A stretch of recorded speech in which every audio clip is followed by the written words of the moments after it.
नमस्कार प्यारे साथियों, स्वागत है आपके अपने ही यूट्यूब चैनल द अपग्रोथ में। आज की इस क्लास में हम लोग जैक बोर्ड क्लास 9 का सामाजिक विज्ञान जो कि 3 मार्च 2024 को इसका एग्जाम होने वाला है। ठीक है फ्रेंड्स, तो चलिए आज की इस क्लास में हम लोग कक्षा 9 सोशल साइंस का जो सो मॉडल सेट 1 को देखेंगे, जो कि जैक बोर्ड के द्वारा जो सो जारी कर दिया गया है। तो चलिए देखिए, जो पहला प्रश्न है सोशल साइंस का क्लास 9 का, जो जल भाग तीन ओर से स्थल भाग से घिरा हो उसे क्या कहते हैं? तो उसे खाड़ी कहते हैं। तो राइट आंसर इसका हो जाएगा ऑप्शन बी, खाड़ी। आगे देखिए क्वेश्चन नंबर 2 की ओर बढ़ते हैं। निम्नलिखित में से कौन झारखंड के पड़ोसी राज्यों का समूह है? तो कौन जो है सो झारखंड के पड़ोसी राज्यों का समूह है दोस्तों?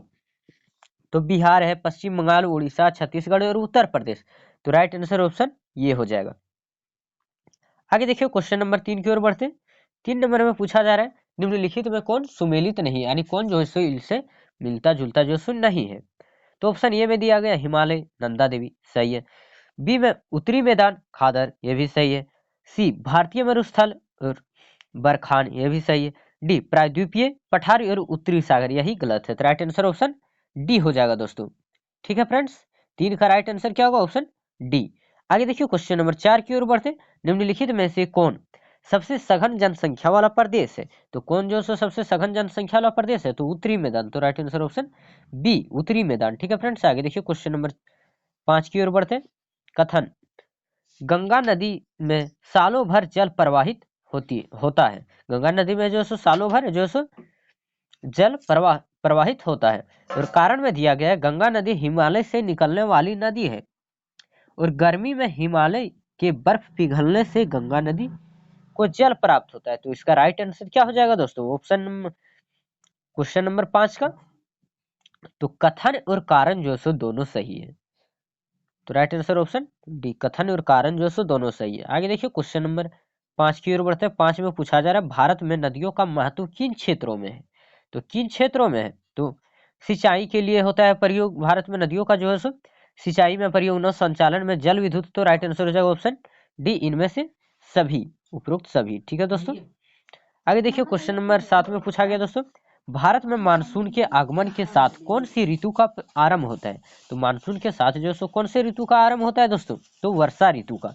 तो राइट आंसर ऑप्शन बी, वर्षा ऋतु। आगे देखिए क्वेश्चन नंबर 8 में पूछा गया, जहां 200 सेंटीमीटर से अधिक वर्षा होती है वहां किस तरह के वन पाए जाते हैं?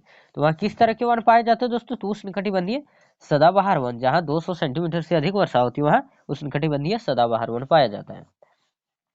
आगे देखिए क्वेश्चन नंबर 9 की ओर बढ़ते हैं। प्रति 1000 पुरुषों पर महिलाओं की संख्या को क्या कहते हैं? तो क्या कहते हैं दोस्तों? तो लिंगानुपात कहते हैं। तो राइट आंसर ऑप्शन सी, लिंगानुपात। आगे देखिए क्वेश्चन नंबर 10 में पूछा गया, निम्नलिखित में कौन जन्म दर का सही अर्थ है? तो जन्म दर का कौन जो है सो सही अर्थ है दोस्तों? तो एक वर्ष में प्रति 1000 व्यक्तियों में जितने जीवित बच्चों का जन्म होता है। तो राइट आंसर यही हो जाएगा ऑप्शन ये दोस्तों। आगे देखिए क्वेश्चन नंबर 11 की ओर बढ़ते हैं। किसी भी देश में कानून बनाने का सबसे बड़ा अधिकार किसको होता है? तो कानून बनाने का सबसे बड़ा अधिकार जो होता है सो किसके पास होता है? तो संसद के पास होता है। तो राइट आंसर ऑप्शन सी, संसद। आगे देखिए क्वेश्चन नंबर 12 की ओर बढ़ते हैं। दक्षिण अफ्रीका में रंग भेद कब खत्म हुआ? तो दक्षिण अफ्रीका में रंग भेद जो था सो कब खत्म हुआ दोस्तों? तो 26 अप्रैल 1994 में। राइट आंसर ऑप्शन दो, बी। अगर देखिए क्वेश्चन नंबर 13 में, लोकतंत्र जनता के द्वारा और जनता के लिए शासन है, यह परिभाषा जो है किसने कहा? यह कथन जो है किसने बोला था दोस्तों? तो अब्राहम लिंकन ने बोला था। तो राइट आंसर ऑप्शन ये हो जाएगा, अब्राहम लिंकन। अगर आप लोगों को वीडियो पसंद आ रहा हो तो वीडियो को लाइक करके हमारे चैनल को सब्सक्राइब कर लें, साथ ही साथ बेल आइकन को प्रेस करके ऑल पे सेट कर लें, ताकि हमारी वीडियो जो है सबसे पहले आप तक पहुंचे। और 3 मार्च को जो कि एग्जाम इसका शेड्यूल्ड है पहले से। तो आप लोग जो है सो पीडीएफ को देख लीजिएगा, उसके बाद इस वीडियो को देख लीजिएगा, उसके बाद ही जो है सो आप एग्जाम हॉल में प्रवेश करिएगा। ठीक है दोस्तों, क्योंकि सारे प्रश्न जो है सो इंपॉर्टेंट है एग्जाम की दृष्टिकोण से। आगे देखिए क्वेश्चन नंबर 14 की ओर बढ़ते। संविधान सभा की पहली बैठक कब हुई थी? तो संविधान सभा की पहली बैठक 1946 में हुई थी, दिसंबर 1946 में। ठीक है फ्रेंड्स, आगे देखिए क्वेश्चन नंबर 15 की ओर बढ़ते।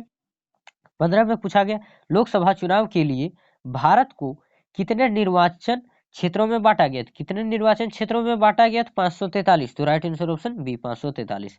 आगे देखिए क्वेश्चन नंबर 16 में पूछा गया, हमारा संविधान हमें कितने मौलिक अधिकार प्रदान करता है? तो हमारा संविधान जो है सो 6 मौलिक अधिकार प्रदान करता है दोस्तों, ठीक है। जो कि पहले तो मौलिक अधिकार 7 थे, अभी कितने हैं? तो 6 है। और संविधान जो समय कितने मौलिक अधिकार प्रदान करते हैं? तो 6 करते हैं। पहले 7 जो था सो एक संपत्ति का अधिकार भी उसमें शामिल था, जो कि अब कानूनी अधिकार बन चुका है। इसलिए वर्तमान में भी 6 मौलिक अधिकार है, ठीक फ्रेंड्स। आगे देखिए क्वेश्चन नंबर 7 की ओर बढ़ते, सॉरी 17 की ओर। निम्नलिखित में कौन राजनीतिक कार्यपालिका का हिस्सा नहीं है? तो कौन जो सो राजनीतिक कार्यपालिका का हिस्सा नहीं है? तो गृह मंत्रालय का सचिव। तो राइट आंसर ऑप्शन, सॉरी गृह मंत्री राजनीतिक कार्यपालिका का हिस्सा होता है कौन? तो गृह मंत्री होता है दोस्तों। तो राइट आंसर ऑप्शन सी हो जाएगा। आगे देखिए क्वेश्चन नंबर 18 की ओर बढ़ते। सरकारी निर्णय से उठने वाले विवादों का निपटारा कौन करता है? तो निपटारा इसका कौन करता है दोस्तों? तो सर्वोच्च न्यायालय करता है। तो राइट आंसर ऑप्शन ये सर्वोच्च न्यायालय। आगे देखिए क्वेश्चन नंबर 19 में पूछा गया किसके नेतृत्व वाली पार्टी ने 1971 के लोकसभा चुनाव में गरीबी हटाओ का नारा दिया? तो 1971 में लोकसभा चुनाव में गरीबी हटाओ का नारा जो है किसने दिया था दोस्तों? किसका कथन है? जल्दी से बताइए। क्वेश्चन नंबर 19 का राइट आंसर हो जाएगा ऑप्शन बी, इंदिरा गांधी ने बोला था। आगे देखिए क्वेश्चन नंबर 20 में पूछा जा रहा है केंद्र सरकार का प्रमुख कौन होता है? तो केंद्र सरकार का प्रमुख प्रधानमंत्री होता है। राइट आंसर ऑप्शन सी, प्रधानमंत्री। आगे देखिए क्वेश्चन नंबर 21 में पूछा गया एक वर्ष में किसी भूमि पर एक से ज्यादा फसल पैदा करने की विधि क्या कहलाती है? तो एक से ज्यादा फसल उगाने की विधि जो है क्या कहलाती है दोस्तों? तो बहुविधि फसल प्रणाली। एक से ज्यादा तो बहुविधि। तो राइट आंसर इसका ऑप्शन बी हो जाएगा दोस्तों। किसका राइट आंसर? ऑप्शन बी, बहुविधि फसल प्रणाली। आगे देखिए क्वेश्चन नंबर 22 में पूछा गया निम्नलिखित कथनों में से पालमपुर के संदर्भ में कौन सा कथन जो सो सत्य है? पालमपुर के संबंध में संदर्भ में बोला जा रहा है सो कौन सा कथन जो सो सत्य है? तो ऑप्शन एक में देखिए पालमपुर में 450 परिवारों में से लगभग 1/3 परिवार के पास खेती के लिए भूमि नहीं है। तो यही तो कथन सही है दोस्तों। तो राइट आंसर ऑप्शन एक हो जाएगा, ऑप्शन ये। आगे देखिए क्वेश्चन नंबर 23 की ओर बढ़ते। क्वेश्चन नंबर 23 में पूछा गया है दोस्तों जापान जैसे देशों ने अपने देश के विकास के लिए किस चीज पर निवेश किया? तो किस चीज पर जो है सो निवेश किया दोस्तों? तो शिक्षा पर निवेश किया। तो राइट आंसर ऑप्शन ये, शिक्षा पर। आगे देखिए क्वेश्चन नंबर 24 में पूछा गया इनमें से कौन तृतीय क्षेत्र के क्रियाकलापों में नहीं आता? तो तृतीय क्षेत्र के क्रियाकलापों के अंतर्गत जो है सो कौन नहीं आता दोस्तों? तो 24 का राइट आंसर हो जाएगा ऑप्शन सी, खनन। आगे देखिए क्वेश्चन नंबर 25 में पूछा गया भारत सरकार ने कक्षा में बच्चों की उपस्थिति को बढ़ावा देने के लिए कौन सी योजना कार्यान्वित की है? तो कौन सी योजना जो है कार्यान्वित की है दोस्तों? तो 25 का राइट आंसर हो जाएगा ऑप्शन डी, दोपहर के भोजन की योजना। बच्चों के लिए आप लोग देखते हैं कि सरकारी स्कूल में जो है सो बच्चों के लिए दोपहर की भोजन की व्यवस्था की जाती है। ठीक है दोस्तों। आगे देखिए क्वेश्चन नंबर 26 में पूछा गया है निम्नलिखित में से कौन से राज्य ने निर्धनता को कम करने के लिए अनाज के सार्वजनिक वितरण प्रणाली में सुधार किया? तो किसने किया, कहां पे दोस्तों? तो ऑप्शन ए में दिया गया पंजाब एवं हरियाणा, बी केरल, सी में आंध्र प्रदेश एवं तमिलनाडु, डी में पश्चिम बंगाल। तो 26 का राइट आंसर क्या होगा दोस्तों? ऑप्शन सी हो जाएगा, आंध्र प्रदेश एवं तमिलनाडु। ठीक है दोस्तों। आगे देखिए क्वेश्चन नंबर 27 में पूछा गया दोस्तों निम्नलिखित में से भारत सरकार की किस कार्यक्रम के अंतर्गत अगर आवेदक को 15 दिनों के अंदर रोजगार उपलब्ध नहीं कराया गया तो वह दैनिक बेरोजगार भत्ते का हकदार होगा? ठीक है दोस्तों। तो कौन सा जो है काम नहीं मिलने पर दोस्तों तो यह जो है कौन गारंटी देता है दोस्तों? तो 27 का राइट आंसर हो जाएगा ऑप्शन बी, राष्ट्रीय रोजगार गारंटी कोष। ठीक है दोस्तों, ऑप्शन बी हो जाएगा राइट आंसर। आगे देखिए क्वेश्चन नंबर 28 में पूछा गया भारत में ग्रामीण क्षेत्र में प्रतिदिन प्रति व्यक्ति कितनी कैलोरी की आवश्यकता स्वीकृत की गई? तो कितनी कैलोरी की आवश्यकता जो स्वीकृत की गई है दोस्तों? तो क्वेश्चन नंबर 28 का राइट आंसर हो जाएगा ऑप्शन ये, 2400 कैलोरी। आगे देखिए क्वेश्चन नंबर 29 में है दोस्तों किसके माध्यम से सरकार द्वारा अधिप्राप्त अनाज, गेहूं और चावल के भंडार का बम्पर स्टॉक बनाया जाता है? तो किसके द्वारा जो बम्पर स्टॉक बनाया जाता है दोस्तों? तो क्वेश्चन नंबर 29 का राइट आंसर क्या होगा दोस्तों? भारतीय खाद्य निगम। तो राइट आंसर ऑप्शन बी, भारतीय खाद्य निगम। आगे देखिए क्वेश्चन नंबर 30 में बोला जा रहा है सरकार द्वारा समाज के गरीब वर्गों में बाजार से कम कीमत पर अनाज का वितरण किया जाता है, इस कीमत को क्या कहते हैं? तो इस कीमत को जो है सो निर्गत कीमत कहते हैं। राइट आंसर निर्गम कीमत, राइट आंसर ऑप्शन ये हो जाएगा। आगे देखिए क्वेश्चन नंबर 31 की ओर बढ़ते हैं। क्वेश्चन नंबर 31 में पूछा गया द स्पिरिट ऑफ लॉज नामक रचना के रचनाकार कौन है। द स्पिरिट ऑफ लॉज के रचनाकार कौन है दोस्तों, इसके रचनाकार कौन होंगे, तो इसका राइट आंसर हो जाएगा ऑप्शन ये मेंटेस्क्यू। आगे देखिए क्वेश्चन नंबर 32 में पूछा गया है फ्रांसीसी क्रांति के समय फ्रांस पर जो है किसका शासन था। तो फ्रांस पर किसका शासन था दोस्तों, तो लुईस 16वां का। तो राइट आंसर ऑप्शन डी हो जाएगा लुईस 16वां दोस्तों।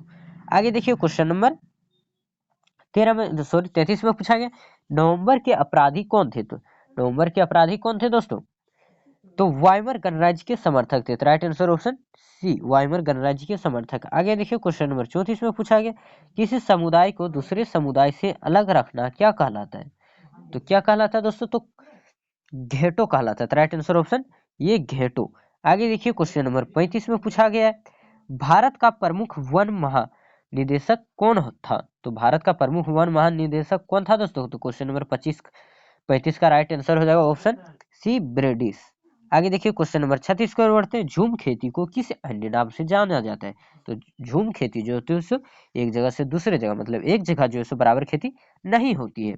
तो 36 का राइट आंसर क्या हो जाएगा ऑप्शन ये घुमंतु खेती, घूम घूम कर जो है खेती करना। तो राइट आंसर ऑप्शन ये। आगे देखिए क्वेश्चन नंबर 37 में पूछा गया भारतीय वन सेवा की स्थापना कब हुई थी। तो भारतीय वन सेवा की स्थापना 1864 में हुई थी। राइट आंसर ऑप्शन ये 1864। आगे देखिए क्वेश्चन नंबर 38 की ओर बढ़ते हैं। क्वेश्चन नंबर 38 में पूछा गया फ्रांस की क्रांति कब हुई थी। फ्रांस की क्रांति कब हुई थी दोस्तों, तो 1789 में। राइट आंसर ऑप्शन ये 1789 में। आगे देखिए क्वेश्चन नंबर 39 की ओर बढ़ते हैं औपनिवेशिक सरकार ने अपराधी जनजाति अधिनियम कब पारित किया। तो 1871 में पारित किया था। तो राइट आंसर ऑप्शन बी 1871 ईस्वी। आगे देखिए क्वेश्चन नंबर 40 जो कि इस सेट का जो है अंतिम प्रश्न है रूस की क्रांति कब हुई। तो रूस की क्रांति 1917 में हुई थी दोस्तों। तो राइट आंसर ऑप्शन हो जाएगा ये 1917 ईस्वी में। तो आज की इस क्लास में हम लोगों ने जो क्लास 9 सोशल साइंस का जो सेट 1 के कुल 40 प्रश्नों को आज की इस क्लास में हम लोगों ने देखा है। ठीक है फ्रेंड्स, और अगर वीडियो अच्छा लगा तो वीडियो को अधिक से अधिक अपने दोस्तों के पास शेयर करें ताकि उन्हें भी पता चले कि मॉडल सेट कितना जरूरी होता है और इससे जो है प्रश्न देखने को मिलेंगे ही मिलेंगे एग्जाम में। तो आज की इस क्लास में इतना ही था दोस्तों। धन्यवाद। जय हिंद, जय भारत।